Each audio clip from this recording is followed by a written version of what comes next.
The size of switchgear load side wiring is determined by the continuous current it will carry, which is typically higher than the breaker's trip setting.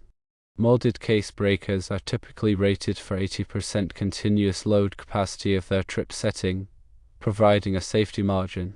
Low voltage drawout, or LVDO breakers, are typically rated for 100% continuous load capacity of their trip setting, without a built-in safety margin. When sizing for LVDO breakers, consider the continuous load. The load side wiring should be sized for the maximum continuous load that the breaker will experience. The breaker's rating is the maximum continuous current it can handle safely. While LVDO breakers do not have a built-in safety margin, industry standards recommend using a safety factor of 1.25 or 125% to account for potential overloads.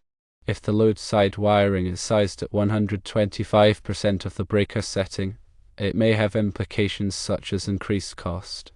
Larger wire sizes will require more copper and be more expensive. It may also create space constraints. Larger wire sizes may not fit in existing conduits or require larger conduits, leading to potential space issues.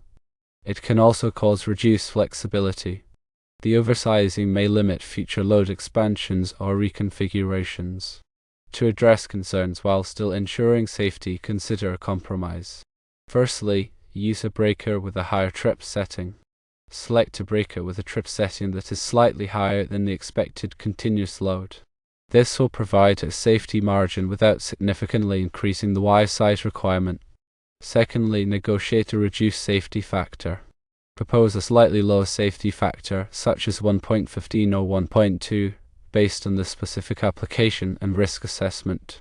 While industry standards recommend using a safety factor of 1.25 for load side wiring sizing, there may be situations where a compromise is necessary. It is important to carefully consider the implications of oversizing the wiring and explore alternative solutions that balance safety and practicality. Ultimately, the best decision should be made in collaboration with the electrical engineer, taking into account the specific project requirements and constraints.